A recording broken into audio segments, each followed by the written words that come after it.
Hi, everyone, and welcome back to Stellar HFY. First off, thank you. The support you've been showing for our HFY stories has been absolutely incredible, and I can see these alien perspective tales are exactly what you're craving. Today, we're diving into something that'll make you proud to be human. This is the story of how humanity turned 50 years of devastating defeats into the ultimate strategic advantage. So grab your favorite drink, hit that like button if you're ready for another dose of human superiority, and let's see why the Zelkari Empire learned that underestimating humanity is the last mistake you ever make. Contact bearing 270, closing fast. Lieutenant Marcus Thorne's voice cracked across the bridge of the defense platform, vigilant as alien vessels materialized from hyperspace like emerging nightmares. Admiral, their energy signatures are off the charts. Admiral Harrison's weathered face remained stoic as plasma beams carved through Earth's orbital defenses like a hot knife through butter. All stations return fire. Show these bastards what humanity can do. The year was 2174, and humanity was about to learn its first brutal lesson in galactic politics. Thorne watched in horror as their most advanced missiles exploded harmlessly against invisible barriers surrounding the Craxus ships. The aliens didn't even bother to maneuver.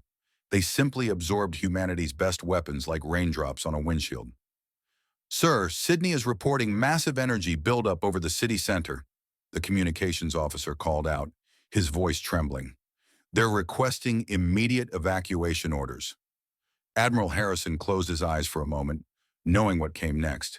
"Tell them to run." The Craxus plasma beam descended from orbit like the finger of an angry god, and 7 million people became statistics in humanity's first contact with alien civilization.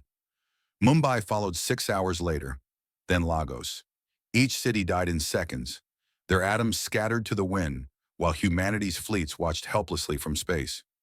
47 years later, Admiral Marcus Thorne stood in Earth Defense Command's war room, his fingers unconsciously tracing the scar on his left temple, a souvenir from the Vigilance destruction. The memorial wall behind him bore the names of 23 million humans who had died in 3 separate alien invasions, each defeat following the same devastating pattern. "The hegemony taught us that improving conventional weapons wasn't enough," Thorne said to the assembled Joint Chiefs, his voice carrying the weight of decades. "The Vorthan Collective showed us that even our best efforts were still centuries behind their technology. But each defeat also taught us something else. Aliens withdraw when the cost exceeds the benefit." General Martinez leaned forward across the conference table. "What are you suggesting, Admiral?" "I'm suggesting we stop trying to match their technology and start making ourselves too dangerous to attack." Thorne activated the holographic display, showing a classified document marked with security clearances that most of the people in the room didn't possess. Project Aurora Protocol. Dr. Samuel Corrigan had been present for all 3 defeats, watching from the perspective of Earth's lead xenotechnology analyst as each encounter demonstrated humanity's technological inadequacy.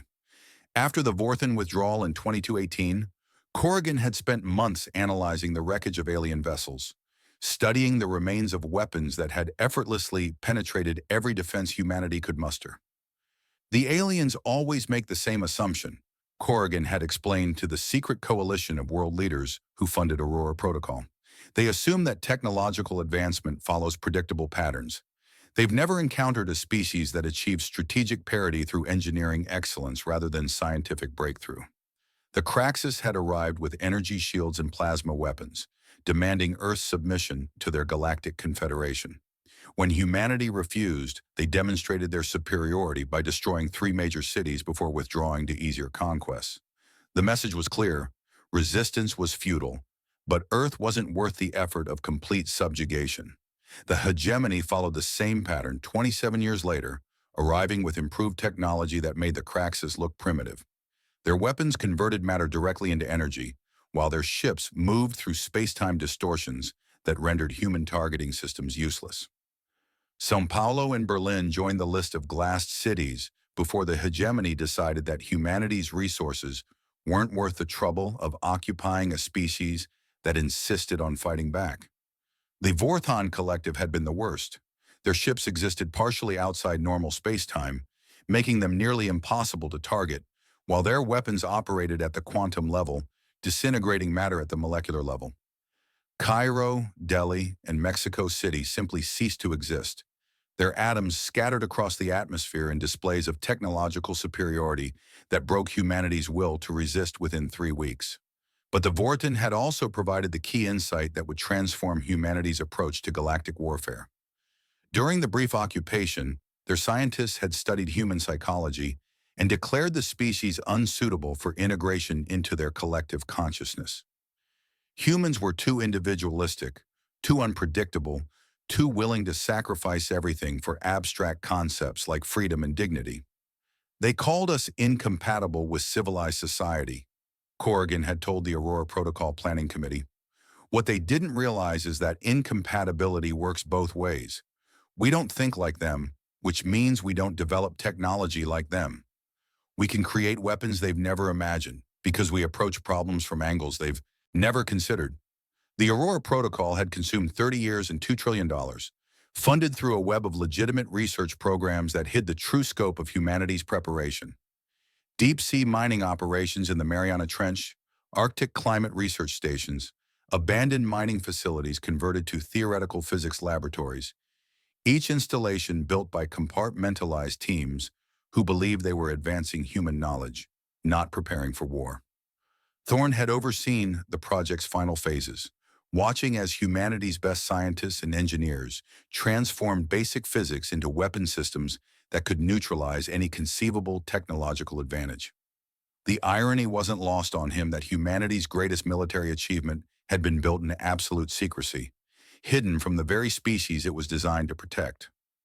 Every defeat taught us something valuable, Thorne concluded, addressing the Joint Chiefs with the confidence of someone who had spent decades preparing for this moment. The aliens always assume that primitive species pose no real threat. They've never encountered a civilization that turned repeated defeat into a comprehensive understanding of their weaknesses. This time, when they come, they'll discover that humanity has spent 50 years learning from every mistake. The memorial wall stood as testimony to humanity's determination to never again watch helplessly as their cities burned. 23 million names represented more than casualties. They were the foundation of humanity's transformation, from victim to predator, from conquered to conqueror. Hyperspace signatures detected at the system's edge, Commander Sarah Chen announced from her station in Earth Defense Command's primary sensor array. 37 vessels, Admiral. Configuration matches Zelkari dreadnought patterns from intelligence reports. Admiral Thorne felt the familiar weight of command settle on his shoulders as he watched the tactical display populate with red indicators representing the largest alien fleet ever to enter Earth's solar system. Signal all installations. Authorization code Phoenix 77. This is not a drill. The Zelkari Empire had carved a path of conquest across 43 star systems, each victory following their proven formula of overwhelming technological demonstration, followed by unconditional surrender demands. Their ships materialized from hyperspace with the casual confidence of predators approaching wounded prey, energy signatures indicating power levels that dwarfed anything in Earth's conventional arsenal. Captain Victor Ashworth received the authorization codes while standing in the command center of Deep Strategic Installation 7, 11 kilometers beneath the Pacific Ocean's surface, in what the public believed was a deep-sea mining research facility. The installation's legitimate cover story had been maintained for 15 years, complete with published research papers on mineral extraction techniques and regular visits from environmental oversight committees who never suspected they were inspecting humanity's most classified weapons platform. All stations, prepare for protocol activation, Ashworth announced to his crew of 37 specialists, each handpicked for their expertise in magnetic field manipulation and projectile physics. This is what we've trained for. The installation hummed with barely contained energy as massive magnetic acceleration systems began their startup sequence.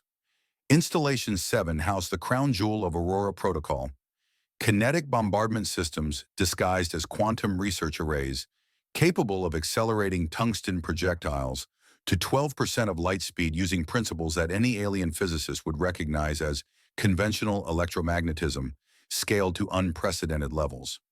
Dr. Samuel Corrigan monitored the activation from Earth Defense Command, watching as decades of theoretical work transformed into operational reality.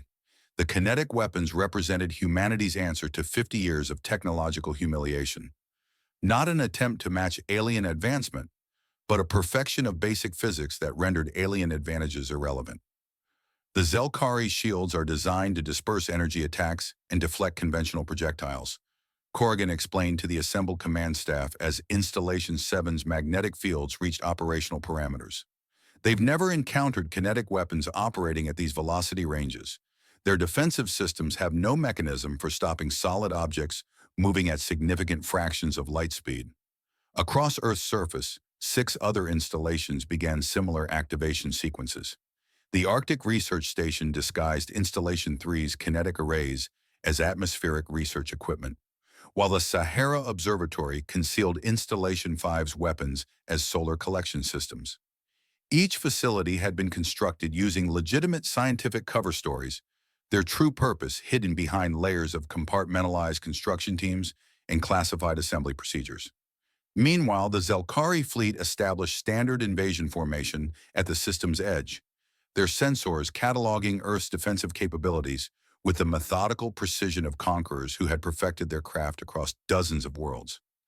Commander Zethan reviewed the intelligence reports with practiced efficiency, noting humanity's improved conventional weapons and orbital defense platforms while dismissing them as irrelevant against Zelkari technological superiority. "Begin demonstration protocol," Zethan ordered from the bridge of his flagship, the dreadnought Sovereign Unity. "Target their orbital installations first. Show them what resistance achieves." The first plasma beams reached Earth's outer defense perimeter 18 minutes after the Zelkari ultimatum was broadcast planet-wide. Defense Platform Vigilant, rebuilt and renamed after its destruction during the Craxus invasion, lasted 7 seconds before its hull breached, and its crew of 200 died in the vacuum of space. Platform Defiant followed minutes later, its improved shields and energy weapons proving as ineffective as their predecessors had been decades earlier. Earth's population watched the orbital bombardment through news feeds that carried an eerie familiarity for anyone old enough to remember the previous invasions. The pattern was identical: alien ships demonstrating technological superiority while demanding humanity's surrender, threatening to extend their demonstration to planetary targets if Earth refused to submit. But this time, humanity was ready. Installation 7 reports full operational status. Ashworth's voice carried across the secure communication channels linking all Aurora Protocol facilities. Magnetic acceleration systems at 100% efficiency. Tungsten projectiles loaded and targeted. Installation 3 confirms readiness, came the report from the Arctic facility. Installation 5 standing by. One by one, the hidden weapons platforms confirmed their operational status, representing 30 years of preparation and the hopes of a species that had learned from repeated defeat. Admiral Thorne studied the tactical display, showing Zelkari ships moving into attack formation above Earth's major population centers, their energy signatures indicating weapons capable of glassing entire continents. The aliens followed their proven script with mechanical precision, unaware that their methodical approach was giving Aurora Protocol installations the time needed to achieve full operational readiness.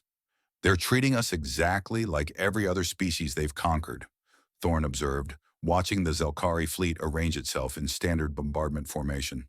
"They have no idea what they're about to encounter." Dr. Corrigan nodded grimly as he monitored the installation status reports. 50 years of defeats taught us that aliens always underestimate primitive species. They assume technological advancement follows predictable patterns. They've never encountered a civilization that achieves strategic parity by perfecting the fundamentals rather than pursuing scientific breakthrough. The tungsten projectiles waited in their magnetic launch tubes, each rod weighing 50 kilograms and designed to achieve velocities that would transfer kinetic energy equivalent to nuclear weapons without radiation signatures. The aliens possessed shields that could deflect energy beams and conventional missiles, but they had never encountered weapons that used pure momentum transfer at near relativistic speeds. "All installations report ready status," Ashworth confirmed as Installation 7 systems reached peak operational efficiency. "Awaiting your orders, Admiral."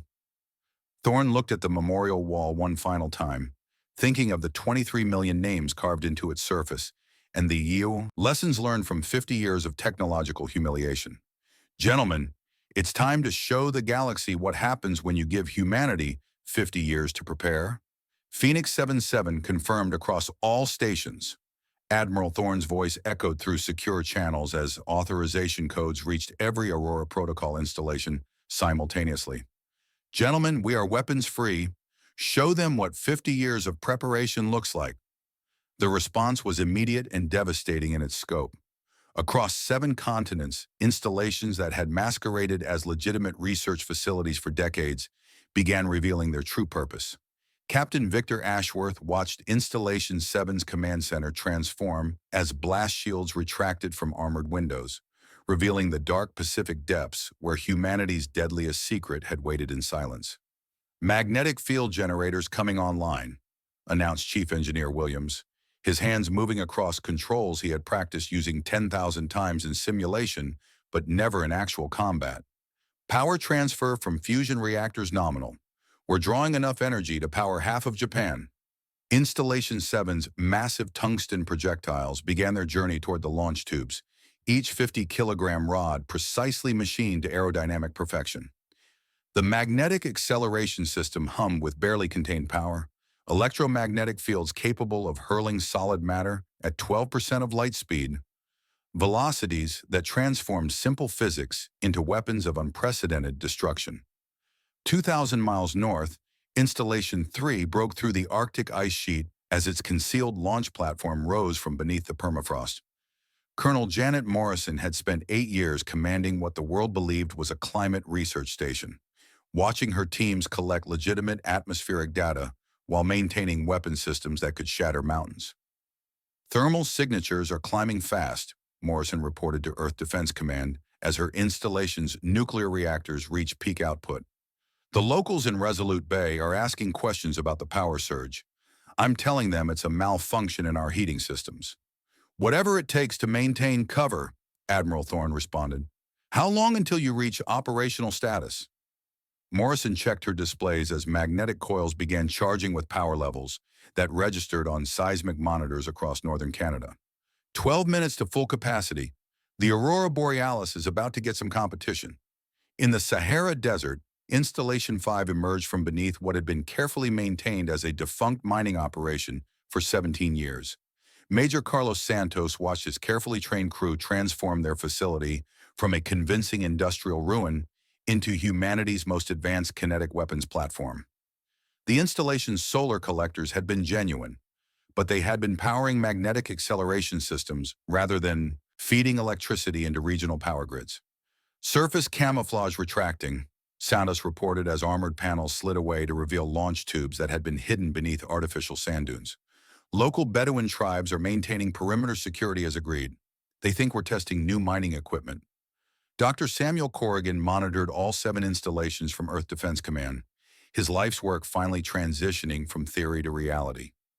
Each facility represented a different approach to the same fundamental challenge: how to accelerate tungsten projectiles to velocities that would make alien technological advantages irrelevant through pure kinetic force. The physics are actually quite simple, Corrigan explained to Admiral Thorne as they watched Installation 4 emerge from beneath the Australian outback. Magnetic linear acceleration has been understood for centuries. We just scaled it to levels that nobody thought practical. Each projectile will impact with the kinetic energy of a small nuclear weapon, but without radiation signatures. Installation 6 revealed itself in the depths of the Amazon rainforest, rising from beneath a legitimate biological research station that had provided perfect cover for 15 years. The facility's fusion reactors had been disguised as geothermal power systems, while the magnetic acceleration arrays had been explained as equipment for studying the Earth's magnetic field. The indigenous communities have been protecting us for over a decade, reported Commander Elena Rodriguez as her installation reached operational status. They understand what we're preparing for. Their ancestors remember what happened when outsiders arrived with better weapons.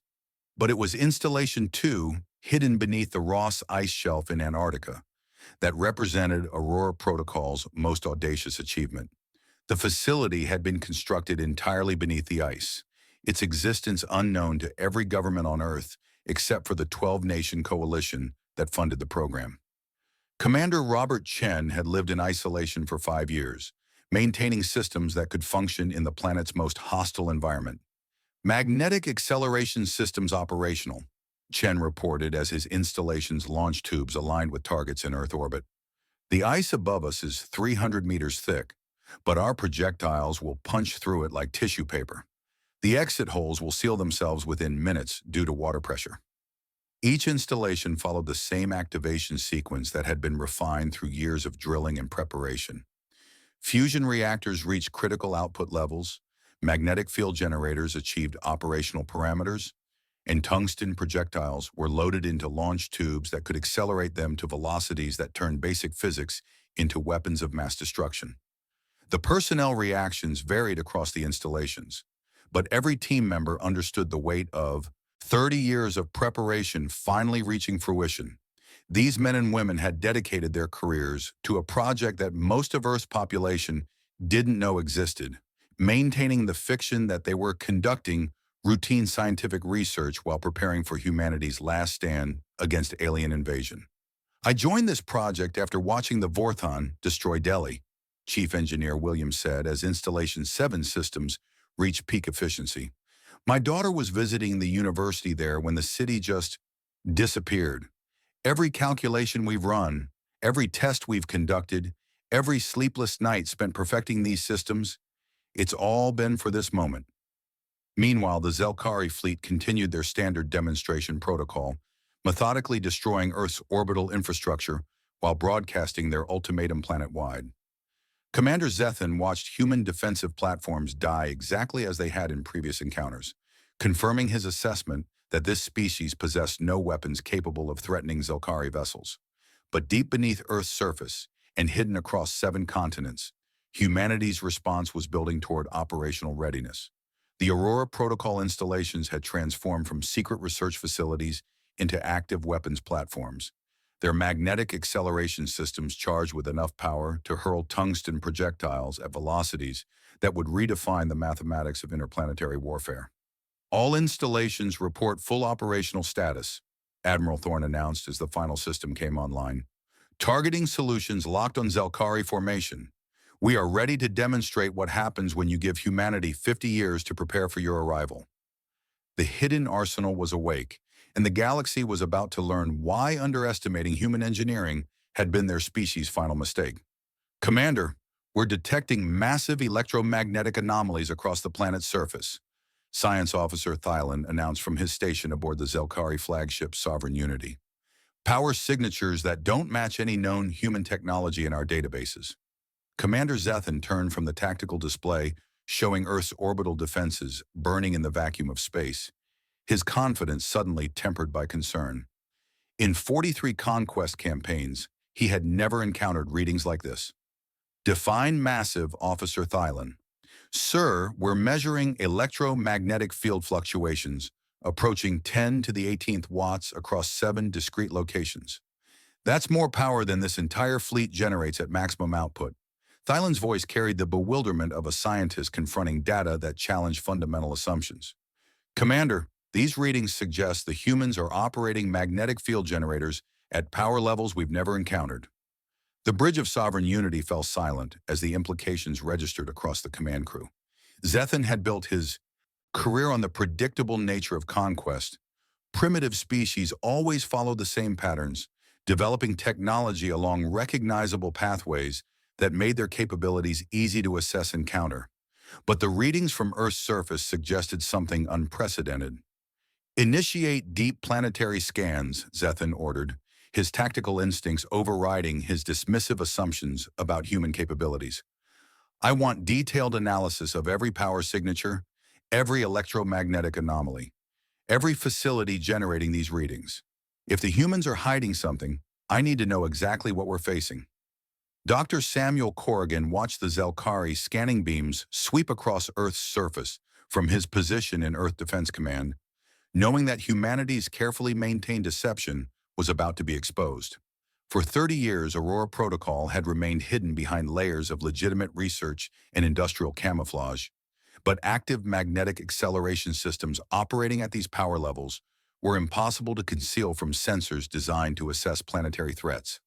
"They found us," Corrigan announced to Admiral Thorne as Zelkari scanning beams focused on Installation 7's position beneath the Pacific. "Their sensors are more sophisticated than we anticipated. They're detecting the magnetic field fluctuations from all 7 installations."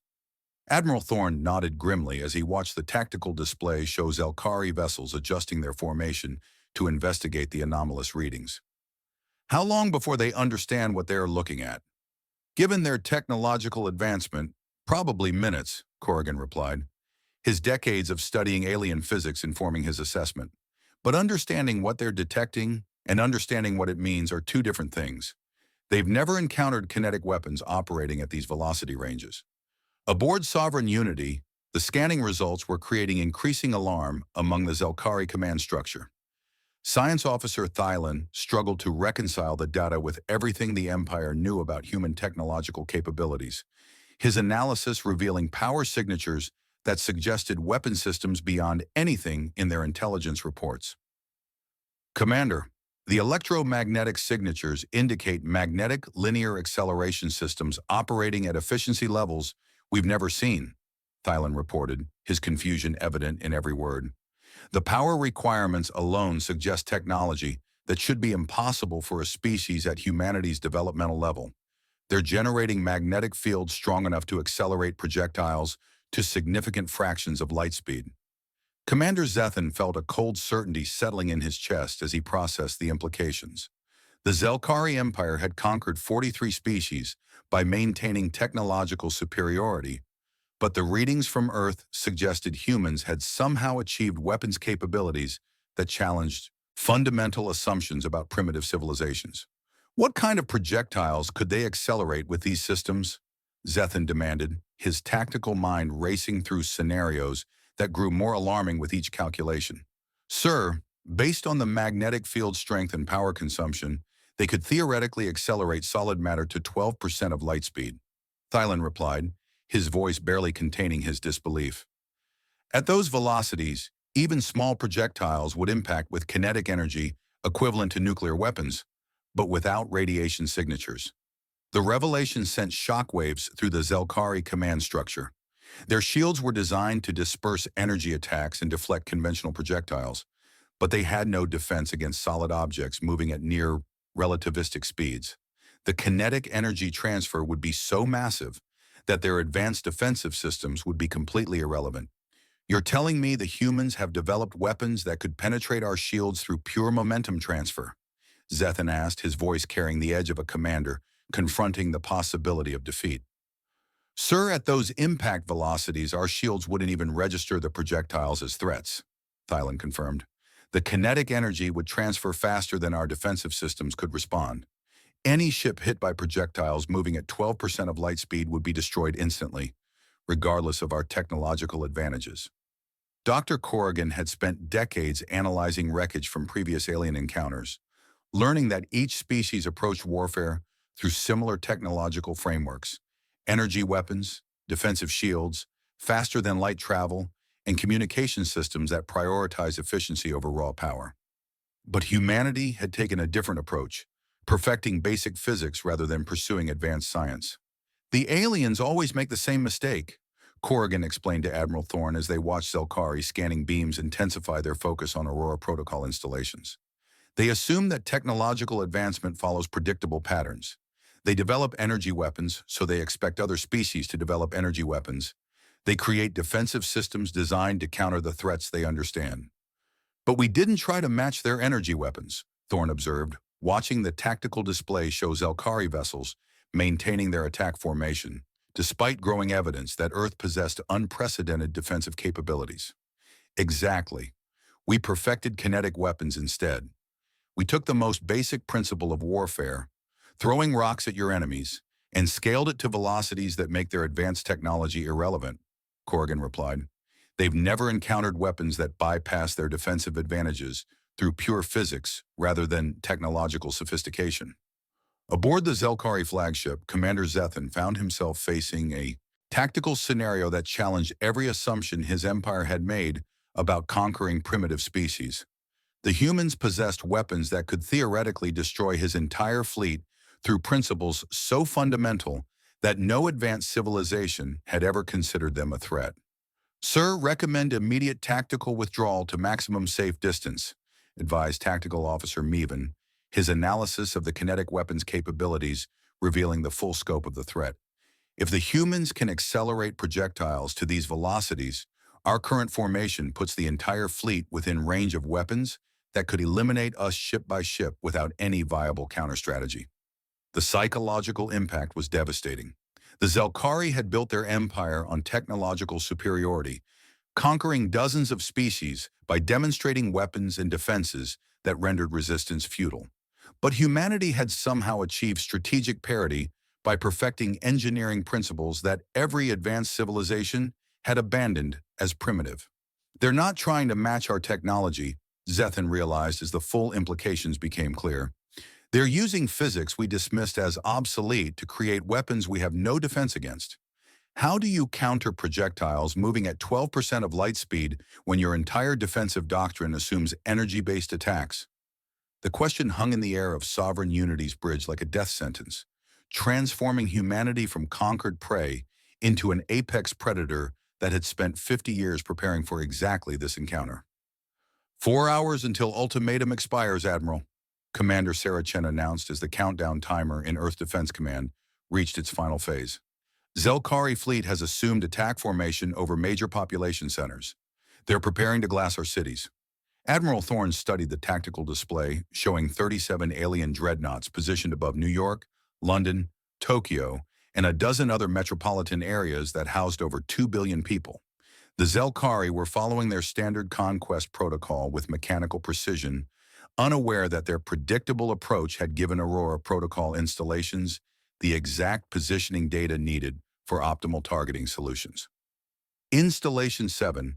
This is Earth Defense Command, Thorne spoke into his secure communicator, his voice carrying the weight of 50 years of preparation and 23 million casualties from previous defeats. You are authorized for minimum power demonstration. Target the scout vessel at grid reference 77 Alpha. Show them what happens when you underestimate human engineering. Captain Victor Ashworth received the authorization from 11 kilometers beneath the Pacific surface, his hands steady despite the magnitude of the moment about to unfold. Installation 7's command center hummed with barely contained energy as fusion reactors fed power to magnetic acceleration systems that had waited 3 decades for this single moment of validation. Tungsten projectile loaded and ready, Chief Engineer Williams reported, his voice tight with controlled tension. Magnetic field generators at peak efficiency. Target acquisition locked on the Zelkari scout ship Wandering Echo. Sir, this is what we've trained for our entire careers. The tungsten rod waiting in Installation 7's launch tube represented the culmination of humanity's response to technological humiliation. 50 kilograms of precisely machined metal designed to achieve velocities that would transform basic physics into a weapon of unprecedented destruction. No exotic materials, no advanced alien technology, just human engineering pushed to theoretical limits that had never been tested in actual combat. Fire, Ashworth commanded, his voice echoing through Installation 7's command center as 3 decades of preparation reached their moment of truth. The magnetic acceleration system discharged with a sound like thunder contained within steel walls. The tungsten projectile accelerated through Installation 7's launch tube in 0.3 seconds, emerging from the Pacific depths at 8% of light speed, 24,000 kilometers per second, creating a cavitation bubble that briefly turned seawater into superheated plasma before the ocean crashed back into the void. Aboard the Zelkari scout ship Wandering Echo, Science Officer Thailand detected the projectile's launch signature 0.2 seconds before impact.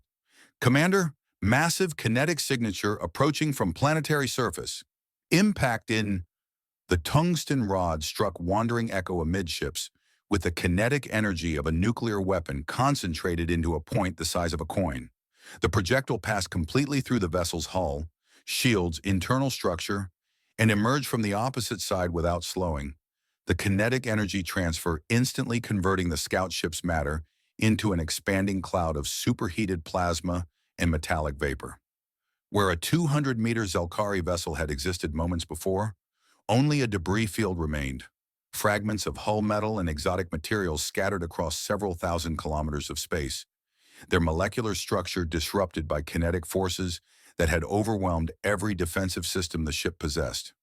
The destruction was so complete that the vessel's emergency beacons had been vaporized before they could transmit distress signals. "Sweet Jesus," whispered Commander Chen as Earth Defense Command sensors registered the obliteration of the Zelkari scout ship. It just ceased to exist. The projectile went through their shields like they weren't even there. Dr. Samuel Corrigan watched the sensor readings with grim satisfaction, his decades of theoretical work validated by the complete destruction of an alien vessel that had previously seemed invulnerable. The kinetic energy transfer was exactly as calculated. At 8% of light speed, the tungsten rod delivered the equivalent of 50 megatons of explosive force in a focused impact that bypassed every advanced defensive system they possessed. The psychological impact on the Zelkari fleet was instantaneous and devastating. Commander Zathan watched his tactical display register the complete loss of Wandering Echo, the vessel's destruction so rapid and thorough that his sensors struggled to process what had occurred. In 43 conquest campaigns, he had never witnessed the obliteration of a Zelkari vessel by primitive weapons. "Analysis of the projectile's trajectory and impact force," Zethan demanded, his voice carrying the edge of a commander confronting the impossible. "How did a tungsten rod destroy a ship protected by energy shields that can deflect plasma bombardment?" "Sir, the projectile's velocity was sufficient to transfer kinetic energy faster than our defensive systems could respond," Science Officer Thailand reported, his analysis revealing the fundamental flaw in Zelkari tactical doctrine. At 8% of light speed, the impact occurred faster than our shields could register the threat. The kinetic energy was transferred directly to the hull structure, overwhelming our defenses through pure momentum rather than energy discharge. The realization sent shockwaves through the Zelkari command structure. Their entire military doctrine was built on technological superiority, energy weapons countered by energy shields, plasma bombardment deflected by magnetic barriers, advanced physics neutralized by equally advanced countermeasures. But humanity had achieved strategic parity by perfecting fundamental principles that every advanced civilization had dismissed as obsolete.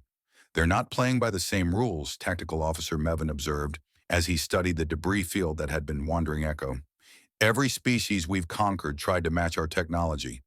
The humans perfected basic physics instead. They turned kinetic weapons into tools that make our defensive advantages irrelevant." Commander Zethan stared at the tactical display, showing 36 remaining Zelkari vessels, facing an enemy that possessed weapons capable of destroying his entire fleet ship by ship without any viable counter-strategy. The humans had demonstrated their capability with surgical precision, eliminating a single target to prove that Zelkari technological superiority was meaningless against projectiles moving at near relativistic speeds.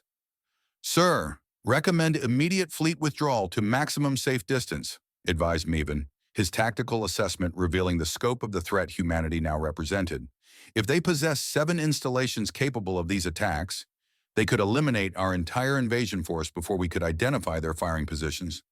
The demonstration had achieved its purpose with devastating effectiveness. The Zelkari fleet, which had arrived with the confidence of conquerors who had never faced defeat, suddenly found themselves confronting an enemy that had spent 50 years preparing for exactly this scenario. Humanity had transformed from conquered prey into apex predator through engineering excellence that rendered alien technological advantages completely irrelevant. "Send a priority transmission to High Command," Zethan ordered, his voice hollow with the realization that the Zelkari Empire had encountered something unprecedented in their conquest history. "Inform them that humanity possesses weapons that could theoretically destroy any vessel in our fleet through kinetic impact alone. We may have discovered the first species capable of actually defeating us in direct combat." "Admiral Thorne, we're receiving a transmission from the Zelkari flagship," Commander Chen announced, her voice carrying disbelief as the enemy fleet's lead vessel broadcast on standard diplomatic frequencies.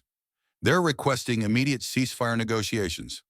Admiral Thorne felt a moment of profound satisfaction as he watched the Zelkari fleet withdraw to maximum safe distance, their formations scattered and defensive. 50 years of preparation, 30 years of secret construction, and decades of theoretical work had culminated in this moment. Humanity's first tactical victory against technologically superior aliens. Put them through, Thorne ordered, settling into his command chair as the main display activated to show Commander Zethan's bridge. The Zelkari commander appeared older than his years, his expression carrying the weight of a military leader confronting the unthinkable reality of defeat. "I am Commander Zethan of the Zelkari Fourth Fleet," the alien began, his translator rendering his words in measured, formal tones. "I am authorized by High Command to negotiate terms for immediate cessation of hostilities between our forces and the human species." The words sent electric tension through Earth Defense Command's war room. In 3 previous alien encounters, humanity had been the species desperately seeking terms, begging for mercy while their cities burned. Now the positions were reversed, with Earth's most advanced enemy requesting negotiations from a position of tactical disadvantage. "I am Admiral Marcus Thorne of Earth Defense Command," Thorne replied, his voice carrying the authority of someone who had witnessed humanity's darkest defeats in longest preparation. "Before we discuss any terms, I need you to understand exactly what you're facing, Commander. What you witnessed was a minimum power demonstration using one of 7 installations currently targeting your fleet." Commander Zethan's expression tightened as the implications registered. 7 installations, Admiral? "Our analysis suggested the kinetic weapon that destroyed Wandering Echo required the power output of a small star to achieve those acceleration parameters. Each installation can fire continuously for 6 hours at maximum power," Thorne continued, allowing the tactical mathematics to speak for themselves. "At 8% of light speed, our tungsten projectiles can reach any target in this solar system within minutes. Your shields, your armor, your advanced technology, none of it matters against kinetic weapons operating at these velocities." Dr. Samuel Corrigan watched the exchange from his position at the Xenotechnology Station, observing Commander Zethan's growing realization that the Zelkari Empire had encountered something unprecedented in their conquest history. The alien commander was processing the tactical reality that humanity possessed weapons capable of eliminating his entire fleet without any viable counter-strategy. "Your projectile weapons," Zethan said slowly, his tactical mind working through scenarios that grew more desperate with each calculation. "They bypass our defensive systems entirely. The kinetic energy transfer occurs faster than our shields can respond. You've created weapons that render technological advancement irrelevant through pure physics."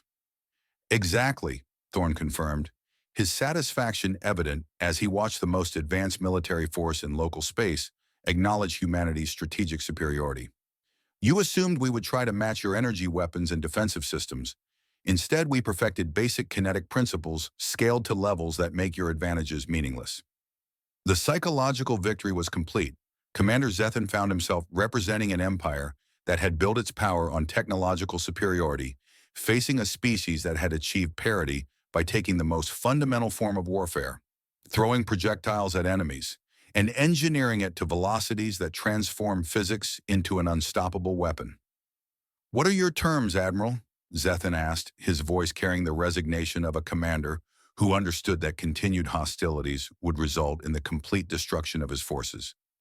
Admiral Thorne leaned forward, his expression serious as he outlined humanity's demands. "First, immediate and permanent withdrawal of all Zelkari forces from this solar system. Second, complete intelligence sharing regarding hostile species in local galactic space. We want detailed information on every empire, confederation, or collective that might threaten Earth. Third, formal recognition of human sovereignty and establishment of Earth as a protected territory that no alien power will be permitted to attack." "And if we refuse these terms?" Zethan inquired, though his tone suggested he already knew the answer. "Then we demonstrate the full capabilities of Aurora Protocol," Thorne replied, his voice carrying the weight of 50 years of preparation and the determination of a species that had learned from repeated defeat. 7 installations, Commander, each capable of continuous fire for 6 hours. Your fleet would cease to exist within the first 30 minutes, and we would still have enough kinetic capacity remaining to target every Zelkari military installation within 50 light-years. The threat was delivered with calm precision, backed by demonstrated capability that left no room for doubt.